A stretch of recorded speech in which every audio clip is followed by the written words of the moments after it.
이번 바이블로는 요한복음입니다. 요한복음은 특징을 중점적으로 살펴보도록 하겠습니다. 요한복음의 특징은 첫째, 하나님의 아들로서 인간 가운데 계신 그리스도의 절대적 특이성, 육신을 입고 이 땅에 오신 예수님의 신성을 강조합니다. 다른 복음서에서는 제자들이 어렵게 그리고 오랜 기간이 지난 다음에야 예수님을 메시아, 하나님의 아들로 인식합니다. 그런데 요한복음에서는 세례 요한, 안드레, 빌립, 나다나엘, 사마리아 여자, 수가 동네 사람들 모두 예수님을 처음 만나자마자 하나님의 어린 양, 메시아, 구약에 예언된 구원자, 하나님의 아들, 이스라엘의 왕, 세상의 구원자로 인식합니다.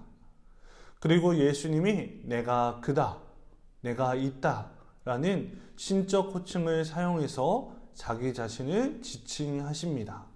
둘째, 다른 복음에서는 예수님이 주로 비유로 가르치시는 반면 요한복음에서는 직접 자신과 하나님과의 관계를 말씀하십니다.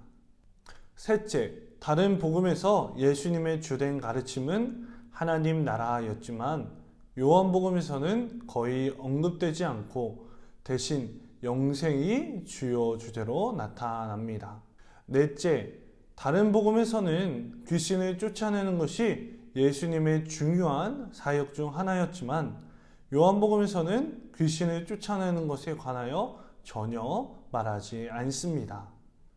다섯째, 요한복음에서는 예수님의 사역이 주로 예루살렘 안이나 그 주변에서 행해지는 반면 다른 복음서에서는 예수님의 사역 후반에 단 한 번 예루살렘을 방문한 뿐 주로 갈릴리에서 활동하십니다.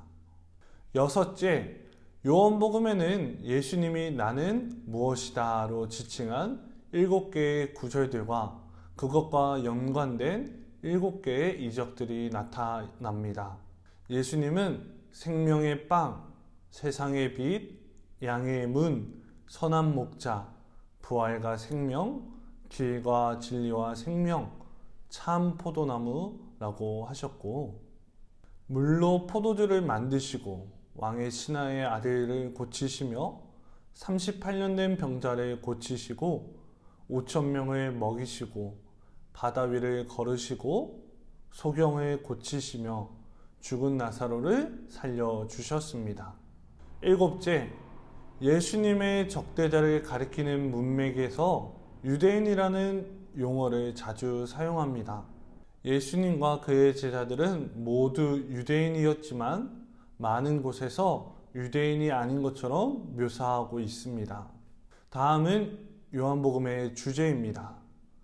요한복음의 주제는 하나님의 세상을 이처럼 사랑하사 독생자를 주셨으니 이는 그를 믿는 자마다 멸망하지 않고 영생을 얻게 하려 하심이라 는 3장 16절 말씀입니다. 창조의 하나님, 심판과 진노의 하나님은 세상의 모든 사람을 사랑하신 사랑의 하나님이십니다. 다만 이 사랑은 하나님의 독생자의 생명을 대가로 지불한 사랑으로서 계명에 복종하며 그리스도와 완전히 하나 되어서 예수 그리스도를 구세주이자 하나님의 아들로 온전히 믿을 것을 요구하는 강력한 사랑입니다. 그리스도의 사랑 안에서 성도는 한 목자 아래에 있는 양떼처럼 서로 친밀한 교제를 나누도록 인도됩니다. 또한 하나님은 생명의 하나님이십니다. 3장 14절로 16절에 영생에 대하여 말하는데 단순히 무한히 존재하는 것이 아니라 하나님이 원하는 대로의 생명을 말합니다. 하나님과 그의 아들로부터 오는 생명으로 한 분이신 참 하나님과 예수 그리스도를 아는 것으로 이루어집니다.